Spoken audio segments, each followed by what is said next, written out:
Vivre FM podcast. Midi 13h, Vivre FM, c'est vous.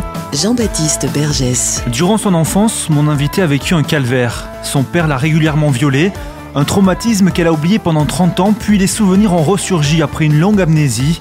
Aujourd'hui, elle publie un récit autobiographique comme une sorte de témoignage pour aider d'autres victimes d'inceste à s'en sortir. Comment vivre une vie normale après un tel traumatisme ? Vivre FM, c'est vous commence maintenant. Mathilde Brasilier, bonjour. Bonjour. Merci beaucoup d'être avec nous dans les studios de Vivre FM aujourd'hui. Nous sommes ensemble pendant 1 heure pour revenir sur votre histoire que vous racontez dans un récit autobiographique qui s'intitule « Il y avait le jour, il y avait la nuit, il y avait l'inceste ». C'est publié aux éditions Mélibé. Dans ce récit donc autobiographique, vous racontez votre parcours, votre enfance volée par votre père qui vous a violé, vous et votre frère. Pourquoi vous avez écrit ce livre tant d'années après ? Quel est l'objectif ? Tant d'années après, j'ai eu, durant 30 ans, en fait, j'ai eu une amnésie qui m'a protégée, qui a occulté ces difficultés que j'avais vécues durant mon enfance. Ensuite, donc c'est revenu quand j'avais 40 ans, ces souvenirs traumatiques. Là, aujourd'hui, j'en ai 56. J'ai voulu écrire ce livre, tout d'abord en mémoire par rapport à mon frère, et puis aussi pour témoigner, parce que je vois que autour de moi et beaucoup dans notre milieu, il y a beaucoup de personnes qui se suicident et qui savent pas qui n'arrivent pas à surmonter ce problème d'inceste. Et oui, je crois qu'il y a plus de la moitié des victimes qui se suicident, comme l'a fait mon frère. Et je voulais témoigner pour dire que c'est possible de se reconstruire, c'est possible. Il y a moyen de vivre normalement et de reconstruire une vie si on accepte ce passé traumatique qu'on a vécu. Donc c'est avant tout un témoignage d'espoir aussi pour dire que c'est possible de continuer. C'est un message d'espoir. C'est un livre, donc c'est un livre qui doit conduire vers des traces du bonheur. Il y a c'est un mélange entre le bonheur de l'enfance et puis le malheur qu'on vivait. Et puis il faut continuer, il faut vivre, il faut en parler, il faut vivre avec. Mais il faut être soigné, il faut pas rester seul, il faut partager il ne faut pas avoir honte, il ne faut pas vivre dans l'humiliation. Je pense que c'est un peu tout ça que j'ai voulu faire passer. Mais bon, c'est aussi un livre à valeur littéraire. Donc, même si tous les faits décrits sont précis et sont avérés... Vous l'avez écrit comme une fiction un petit peu, une sorte de roman ? Oui, d'ailleurs, je pense depuis qu'il est paru, j'ai plusieurs propositions de réalisateurs qui veulent en faire un film. Donc je pense qu'on peut le voir sous cet aspect. Je crois que c'est il y a des lecteurs qui me posent des questions avant de l'acheter, qui hésitent, qui se disent ça doit être quelque chose d'horrible, qui doit plomber le moral. Et je pense qu'il faut pas le voir sous cet angle. C'est pas un livre cru sur ce sujet, comme l'avait fait Christine Angot. C'est un angle, c'est beaucoup plus ma façon d'écrire et beaucoup plus je traduis les impressions. Mais c'est pas du tout un livre agressif, c'est pas un règlement de compte. C'est l'histoire que j'ai vécue avec mon frère. Et j'évoque aussi comment sortir de cette amnésie. Donc moi j'ai eu la chance d'avoir Catherine Dolto sur mon parcours, qui a réussi à faire émerger ces séquences incestuelles qui m'encombraient, qui a réussi à savoir pourquoi mon frère s'était suicidé, pourquoi j'étais devenue insomniaque.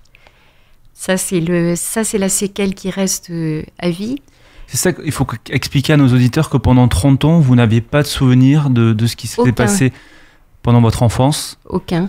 Et ça arrive, et c'est assez fréquent. En fait, pour survivre, l'amnésie est un moyen c'est une protection qu'on a au niveau du cerveau qui verrouille sur le plan psychologique, ce qui est impossible à surmonter. Mais même les gens qui ont un accident de voiture, fréquemment, ils se rappellent pas la scène de l'accident. Et je pense que l'inceste, c'est un peu pareil. En fait, il y a des images qui sont qui étaient complètement occultées et qui sont revenues, mais grâce à un travail thérapeutique très approfondi. Justement, ce travail thérapeutique, vous l'avez fait avec Catherine Dolto. On peut d'abord présenter Catherine Dolto. Oui, tout à fait. Alors, Catherine Dolto, c'est la fille de Françoise Dolto, qui est une thérapeute qui pratique une méthode à l'aptonomie, qui est une méthode de thérapie par le toucher. Et je pense que ça convenait particulièrement bien au problème que j'avais, qui était beaucoup de personnes victimes de l'inceste supportent plus qu'on les touche, en fait, et ont des difficultés, que ce soit dans leur rapport de couple, que ce soit quand elles sont dans un contexte de foule ou il y a beaucoup de troubles dès qu'on se trouve dans une situation où on est confronté aux autres. Et Catherine Dolto, en fait, elle m'a déjà réconciliée avec le toucher, et en fait, elle a ciblé que une personne qui a qui a vécu un inceste, faut se dire qu'elle a une enveloppe corporelle qui est détruite. Moi, je prends une image, c'est comme une coquille d'œuf qui a été abîmée. Sachant qu'étant enfant, on est particulièrement fragile, on n'a pas les moyens d'un adulte pour se défendre.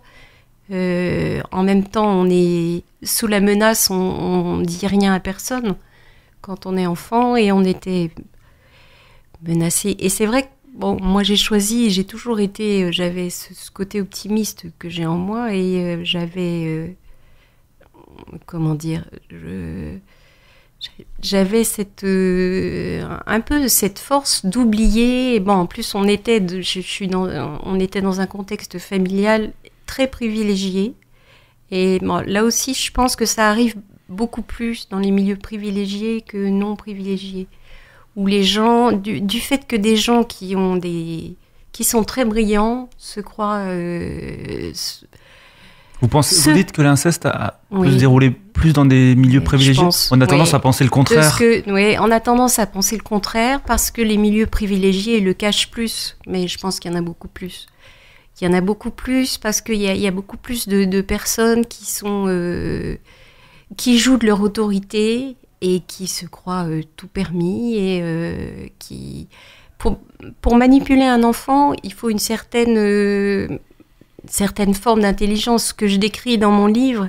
Mon père, il était extrêmement habile pour que les personnes autour de lui, de l'entourage, ne s'en aperçoivent pas. Il échafaudait des guet-apens, si on peut dire, que ce soit dans les chambres d'hôtel, dans son agence d'architecture. Il s'arrangeait toujours pour qu'il n'y ait pas de témoins. Vous dites manipuler. Il faut manipuler, instrumentaliser. Il réfléchissait, toute sa stratégie était, si je peux dire, bien montée. Vous vous sentiez prise au piège à chaque fois ? Ah oui, à chaque fois on était pris au piège. Et ce qui nous a sauvés, si on peut dire, c'est qu'on était deux avec mon frère. Et le fait d'être deux, en fait, ça nous a beaucoup... C'était un peu une force... On s'entraidait, on se soutenait. Je crois que c'est ça qui m'a aidée à surmonter. On avait un tel respect, une telle fraternité, que je pense que c'est cette fraternité qui nous a sauvés quand on était enfant. Est-ce qu'à 5 ans, on se rend compte de ce qui se passe ? Est-ce qu'on sait que c'est mal ? Est-ce qu'on réalise ? À 5 ans, on réalise que c'est mal.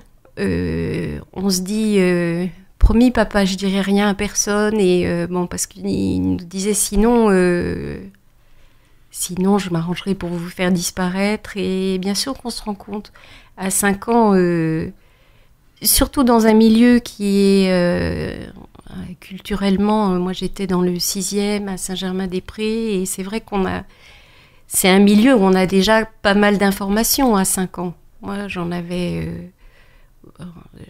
déjà, et puis on se questionnait. En plus, on était dans le quartier où il y a toutes les librairies médicales. Mais à l'époque, on parlait très peu de ce sujet. Et d'où l'explication de l'attitude de ma mère, qui a été quand même très ambiguë, qui a pas su, qui a été déroutée par... Vous pouviez lui demander de l'aide ou pas du tout ? Quelle a été sa position, justement ? Non, on n'a pas pu directement. On lui disait on pensait qu'elle allait comprendre toute seule et qu'elle allait nous protéger et qu'elle allait... on lui demandait de divorcer, on lui faisait comprendre... et on avait des appels au secours qui n'étaient pas entendus, tout ça se passait dans une famille où de l'extérieur, tout était...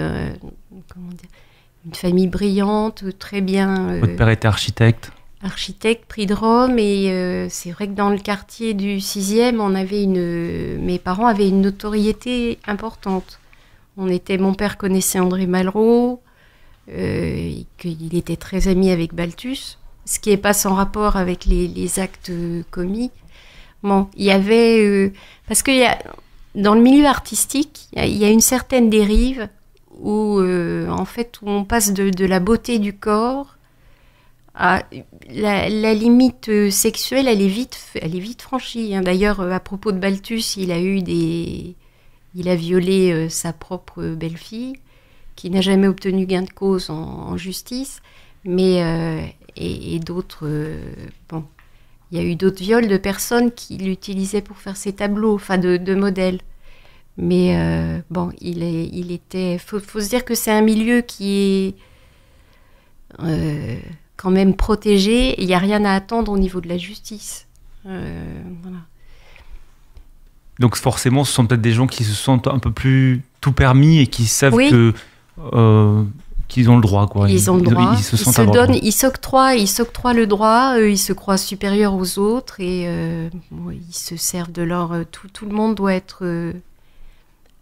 à leurs pieds, et pour satisfaire tout est bon pour satisfaire leur pulsion. En tout cas, vous dites que dans votre livre, vous rendez hommage à votre frère qui s'est suicidé, justement. Vous dites que sans lui, vous auriez peut-être sombré plus facilement. Certainement. Et sans lui, je serais plus là, je pense. Sans lui, j'aurais pas eu... c'est lui qui m'a... Vous pouviez vous soutenir enfant, tous les deux ? Vous en parliez ? Vous pouviez... Comment... Quelles étaient vos relations ? Ah oui, notre relation était tellement proche qu'on était comme deux frères jumeaux et c'est ce qui nous a sauvés. On avait même une certaine force par rapport à mon père parce qu'on était deux. Il était face à une fraternité qui s'opposait. Mais c'est vrai, vous me posiez la question tout à l'heure en me demandant si on se rendait compte que... Bien sûr qu'on se rendait compte puisqu'on avait mal physiquement, donc on s'en rend compte. Sans vouloir être trop cru, mais les problèmes de sodomie quand on a 5 ans, bien sûr que ça fait mal et qu'on se dit que c'est pas normal. Donc oui, on peut pas ne pas s'en rendre compte. Mathilde Brasilier, dans un instant, la suite de cette émission consacrée à votre histoire et à votre livre, ouvrage intitulé « Il y avait le jour, il y avait la nuit, il y avait l'inceste ». C'est publié aux éditions Mélibé. Vivre FM, c'est vous, revient dans un instant. Midi, 13h, Vivre FM, c'est vous. Jean-Baptiste Bergès. C'est la suite de notre émission consacrée à l'histoire de Mathilde Brasilier, histoire que vous racontez, Mathilde, dans un ouvrage poignant, un ouvrage intime intitulé « Il y avait le jour, il y avait la nuit, il y avait l'inceste ». C'est publié aux éditions Mélibé. Vous racontez comment vous êtes reconstruite après une enfance volée par votre père qui vous a violée à plusieurs reprises avec votre frère. Ces souvenirs, vous les aviez occultés et puis sont apparus de nombreuses années après grâce à un travail, un long travail, une sorte de rééducation de l'âme. Est-ce qu'on peut comparer ce tel traumatisme à un handicap ? Est-ce que l'inceste, c'est un handicap, d'une certaine manière, un accident de la vie ? Moi, je ne le comparerais pas à un handicap. Je préfère le terme accident. Accident de la vie. Oui, je préfère le terme accident qui est beaucoup plus... Non, c'est pas un handicap. Bon, par contre, vous parlez de reconstruction de l'âme, je dirais aussi du corps. Parce qu'il y a des... Je sais qu'avec Catherine Dolto, il faudrait apprendre presque à marcher, il faudrait apprendre à sentir qu'on a des bras, un corps. Je pense que la plupart des victimes ont cette difficulté de ne plus s'appartenir à eux-mêmes, d'être quelqu'un d'autre, enfin de ne plus avoir d'identité, de plus... Ce que j'écris dans le livre, et ce que je ressens encore aujourd'hui, c'est vrai que quand on m'appelle par mon prénom, je me dis c'est quelqu'un d'autre. Vous dites dans votre livre que l'inceste a pulvérisé votre identité. Oui. Complètement. Il faut... comment dire, il faut reconstruire presque ses papiers d'identité sur un plan. Mais en même temps, c'était pas, pour parler, c'était pas visible aux yeux de la société. Moi, j'étais architecte avant d'être journaliste et j'exerçais tout à fait normalement. Je faisais bonne figure. C'est pas forcément des gens, la plupart le cachent et c'est souvent des gens. J'ai eu des témoignages par rapport au livre. Des gens qui ont vécu un problème similaire, qui sont très brillants, qui sont médecins, psychiatres, écrivains. Mais il faut rééduquer oui, parce que le corps qu'on avait étant enfant, il a été détruit. Quelque part, il faut le réparer. Qu'on ait 40 ans, 45 ans, je veux dire, on vit pas sans... Je sais qu'il y a un moment, parmi les troubles que j'ai eus, à un moment, je ne pouvais plus marcher quand j'ai eu 7-8 ans, là, ce que je raconte. Votre mère pensait que vous étiez handicapé, oui, justement. Ma mère a pensé que c'était Bon. Et puis, c'est vrai que 48 heures, c'était plutôt C'était aussi une manière un appel au secours pour que le fait que ma mère prenne conscience... Vous somatisiez à l'époque, c'était quoi? Qu'est-ce que ça voulait dire? Oui, il y a la spasmophilie aussi, c'est une manière de somatiser, de disparaître. J'avais des malaises dans le métro, c'était une manière d'attirer l'attention sans aller trop mal non plus, puisque j'avais pas du tout de problème scolaire. Donc il faut pas non plus se fier. J'étais plutôt première de la classe que dernière. Par contre, il y a un trouble qui est récurrent et je pense chez beaucoup de victimes, c'est que je suis restée insomniaque, ça depuis toujours, depuis que j'ai 8 ans. J'ai perdu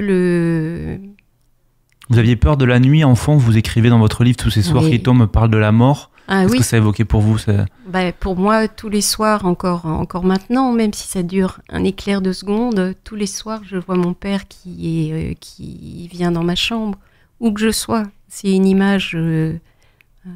Donc j'ai perdu ce qui s'appelle le système, le déclencheur du sommeil. Je l'ai plus. Je dirais que c'est la seule séquelle que j'ai, mais qui est quand même c'est contrariant de fonctionner avec des somnifères. Mais parce que je passais des nuits, en fait, je m'étais dit, étant enfant, qu'une manière de résister, c'est de lutter, de pas s'endormir. C'était une manière de lui faire, de rester en état de veille. Donc du coup, j'aimais beaucoup lire, mais j'étais en état de vigilance pour qu'ils viennent pas dans mon lit. Mathilde Brasilier, vous avez occulté tous ces souvenirs pendant 30 ans. Qu'est-ce qui vous a poussé, 30 ans après, à consulter justement avec Catherine Dolto, dont vous avez parlé tout à l'heure?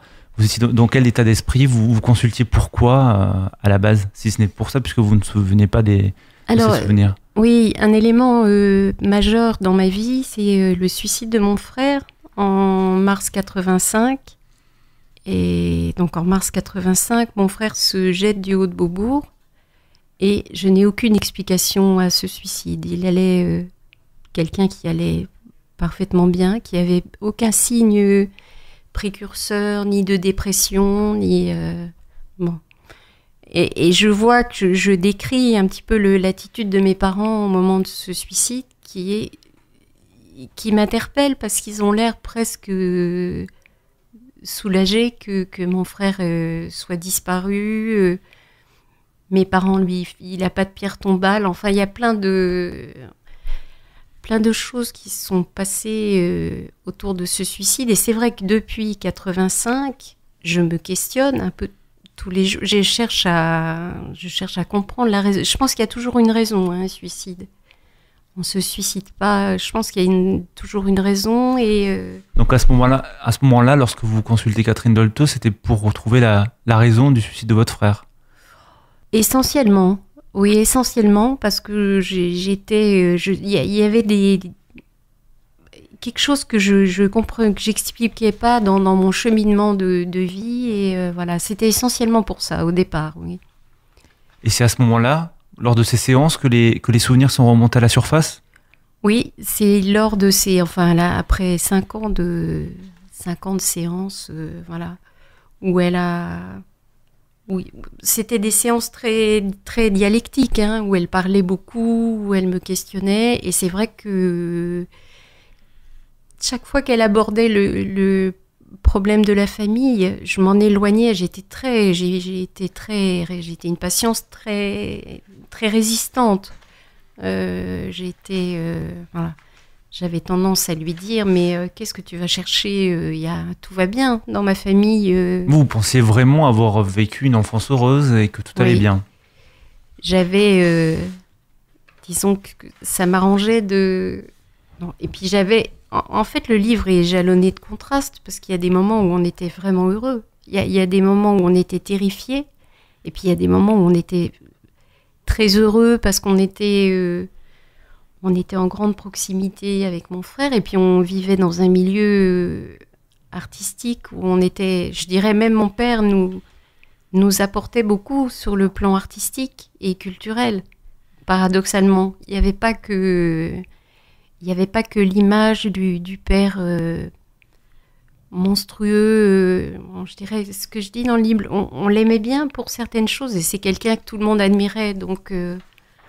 En tant qu'enfant, on ne remettait pas en cause ce talent artistique qu'il avait. Et du coup, est-ce que vous avez relié, est-ce qu'on peut relier le suicide de votre frère à ce que vous avez subi enfant? Est-ce que vous pensez qu'il y a un lien? Ah, complètement. Il y a quelques jours avant de se suicider, mon frère a dit à mon père: après ce que tu m'as fait, je n'ai plus rien à te dire. Il y a eu des phrases qui étaient très significatives. Et puis mon frère la relation de mon frère avec mon père était... ils se parlaient plus depuis des années. Et alors que mon frère était quelqu'un qui aimait tout le monde, qui était détendu. Avec mon père, il y avait quelque chose de pathétique entre eux. Il ne voulait pas répondre à mon père ni lui parler. Et il a formaliser le terme « après ce que tu m'as fait ». Donc, c'est vraiment relié. Et ce choix de suicide, de défenestration, je pense que c'est pas par hasard. Il pouvait plus se supporter physiquement, enfin son enveloppe physique. Lui, il ne parlait plus à votre père. Vous, quelle était votre relation avec votre père jusqu'à sa mort, justement? Elle était... alors, jusqu'à sa mort... Enfin, la relation avec mon père, elle était complexe, parce que, bon, déjà, on faisait il m'avait imposé de faire le métier d'architecte, parce que lui était architecte prix de Rome, et il voulait que je sois architecte prix de Rome. Bon, la relation était difficile, parce que je supportais pas de le regarder dans les yeux, et lui non plus. Alors, j'évitais je voyais ma mère au restaurant séparément, j'évitais de croiser mon père. Mais je disais, d'ailleurs ça faisait partie des sujets dont je débattais avec ma mère, c'est curieux, j'aime bien papa, mais le regarder, ça m'est insupportable. Et vous saviez pas pourquoi? Et je savais pas pourquoi. Mais c'était... Et c'est arrivé, c'est la seule personne que je n'ai pas pu regarder. Donc, il y avait une... Et puis, bon, suite à cette thérapie avec Catherine Dolto, quand j'ai su tout ce qui s'était passé, là, je ne l'ai pas revu. Les 6 dernières années, juste avant sa mort, je ne l'ai pas revu. Et il est mort, en fait, suite à un appel téléphonique que je lui ai passé la veille de sa mort, où c'était une forme de réconciliation.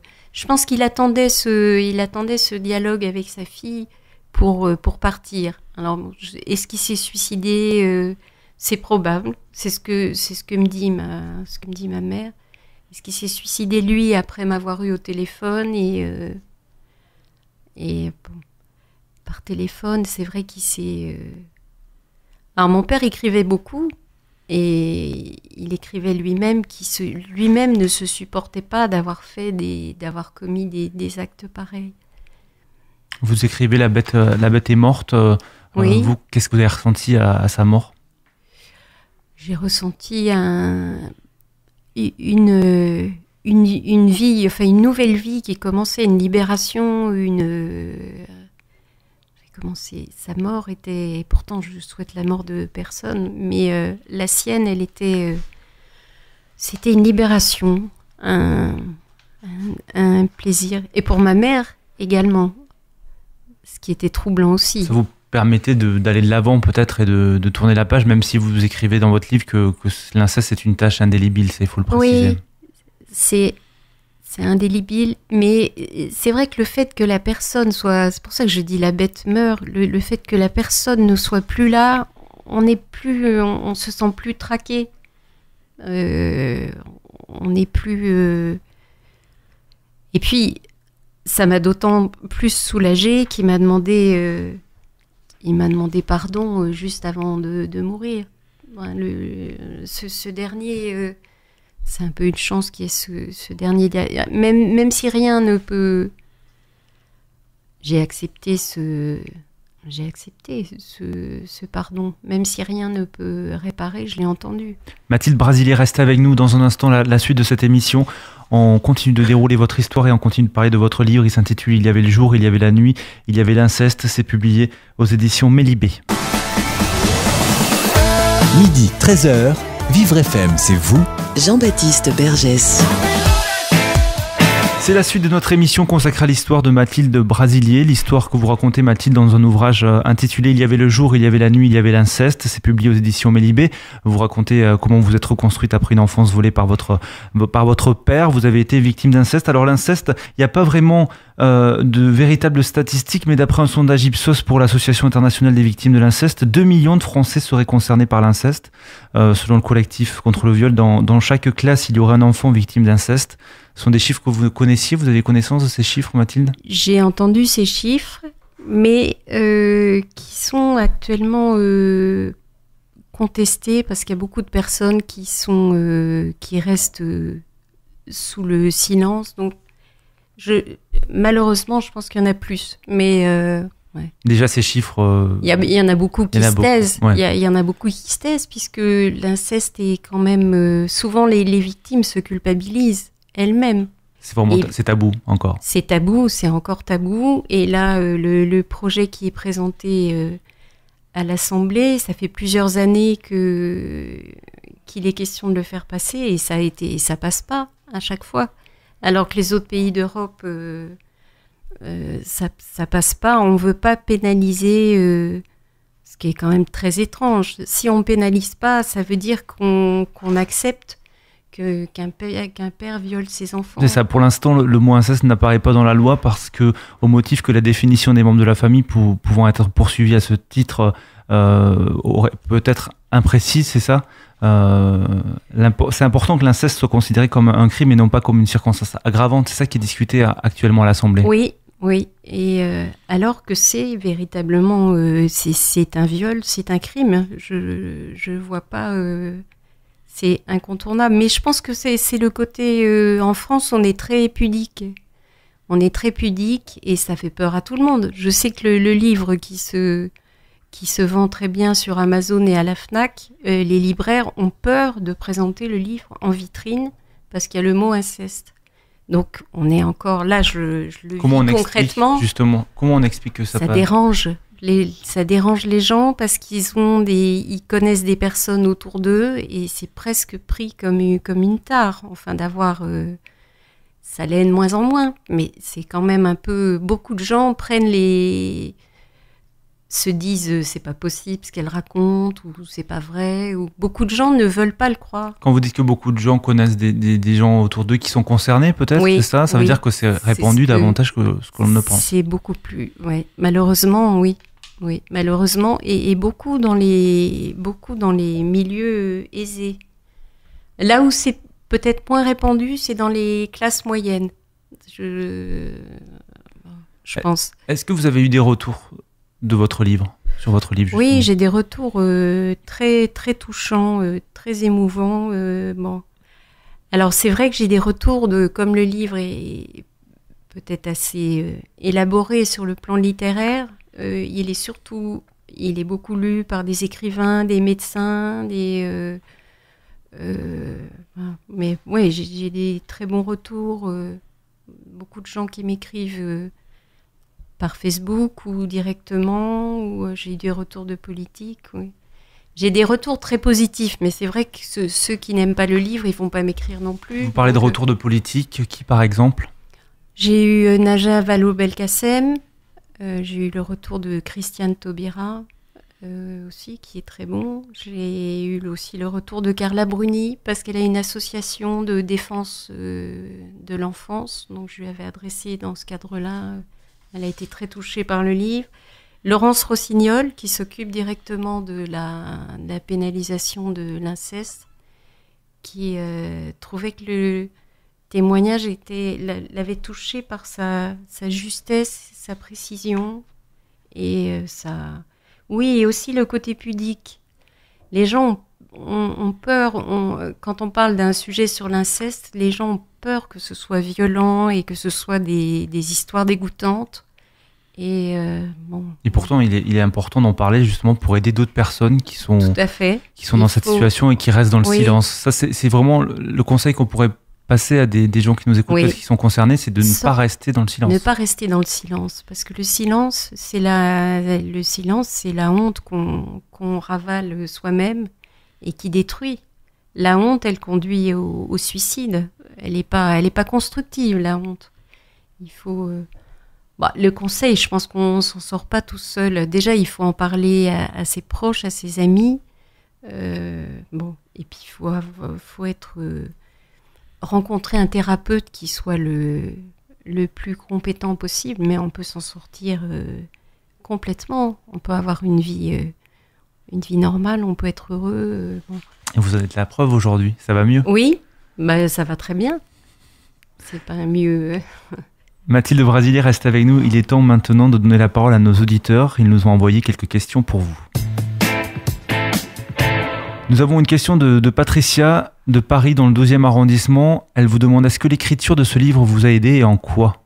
Alors l'écriture, c'est toujours un moyen, pour tous les écrivains, l'écriture c'est une libération, même pour les journalistes. Hein, donc ça m'a aidé à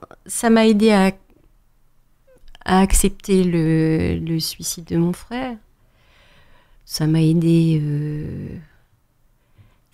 à terminer, à ranger cette histoire, si on peut dire. Un livre, c'est une manière de mettre le mot fin. Je veux dire, ça existe, on doit assumer son passé, mais et puis ça clarifie tout ce qui s'est passé. C'est vrai que c'est très, tout témoignage. C'est une chance de pouvoir témoigner par écrit. Mais bon, j'aime beaucoup écrire et c'est dans la continuité de mon travail de journaliste. Mais l'écriture, ça libère, ça conclut le travail thérapeutique que j'ai fait avec Catherine Dolto. On a une autre question d'Alain de Paris dans le 18e arrondissement. Il vous demande: est-ce que les souvenirs d'inceste sont revenus progressivement ou d'un coup? Ils sont revenus d'un coup. Ils sont revenus la même journée. J'ai les séquences là que je raconte, les 8 anecdotes. Elles sont toutes revenues à un instant T, les unes après les autres. Vous avez revu toutes les images, les souvenirs sont arrivés d'un coup. C'est comme un film qui d'un seul coup se déroule. Non, c'était pas progressivement, c'était dans la même journée. On a une question de Catherine qui nous écoute dans le 19e arrondissement de Paris. Est-ce que vous avez pu avoir une vie affective et familiale avec ce qui vous est arrivé ? Oui, complètement. Je me suis mariée à 24 ans, j'ai eu 2 enfants. Bon, là, je suis divorcée, mais je vis avec quelqu'un. Bon, sur le plan affectif, j'ai toujours eu la chance d'être assez bien entourée, oui. Contrairement à beaucoup enfin en particulier, c'est des femmes qui témoignent de l'inceste. Hein. Alors que je pense qu'il y a autant d'hommes qui sont victimes que de femmes, mais les femmes ont plus de facilité à en parler. Il y a des hommes qui sont victimes d'inceste aussi. Oui. Et est-ce que parfois... Alors ça, c'est encore plus tabou. Et je pense qu'il y en a beaucoup. Comment on explique ça ? La honte aussi La honte, je pense que c'est presque dans la tragédie grecque, le fait parce qu'on en parle déjà dans la tragédie grecque de l'inceste, mais le fait que ce soit une mère sur son fils, c'est mesuré. On touche pas à un fils, alors qu'une fille, bon, les filles étaient plus dénigrées depuis toujours, donc il y a plus de... Et puis je pense que les hommes sont beaucoup plus pudiques et les hommes ont beaucoup plus de mal à parler de leur image que les femmes. Mathilde Brasilier, je rappelle votre livre, il s'appelle « Il y avait le jour, il y avait la nuit, il y avait l'inceste », c'est publié aux éditions Mélibé. Vous nous avez confié tout à l'heure qu'en réalisateur de films, vous avez approché pour adapter ce livre au cinéma, c'est ça ? Oui, plusieurs. C'est quelque chose qui vous plairait de ce genre d'expérience Ça me plairait. Oui, l'idée me plaît. Faut voir comment ça se concrétise. Voilà. Oui, ça me plairait. Ça permettrait peut-être aussi de continuer votre combat pour parler de l'inceste, justement, pour peut-être réveiller les consciences. Ça me plairait, et puis je pense que ça pourrait aider beaucoup de personnes qui ont vécu ce traumatisme. C'est surtout, oui, je pense qu'il y a beaucoup de personnes qui souffrent de ce problème d'inceste. C'est un peu théorique la façon dont on en parle dans la presse, mais les gens souffrent. Je crois que c'est la pire des... Enfin, on ne peut pas dire que c'est la pire des souffrances. J'évoque... ça doit guère être mieux d'avoir été dans les camps de concentration, mais ça peut être... D'ailleurs, dans le livre, il y a des moments où je fais un peu le parallèle, mais c'est un emprisonnement. C'est quand même un emprisonnement...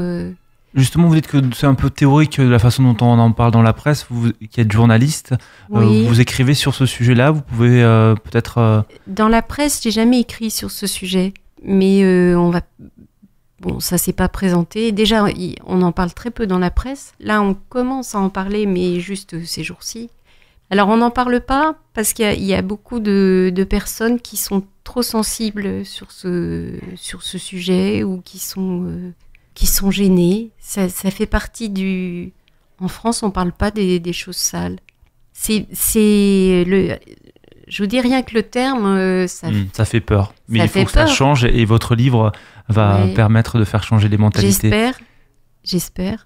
Mathilde Brasilier, merci beaucoup d'être venue sur l'antenne de Vivre FM pour nous raconter votre histoire et pour nous présenter votre livre. Il s'appelle « Il y avait le jour, il y avait la nuit, il y avait l'inceste » et c'est publié aux éditions Mélibé. À bientôt. Merci beaucoup de m'avoir invitée. Au revoir. Au revoir. Vivre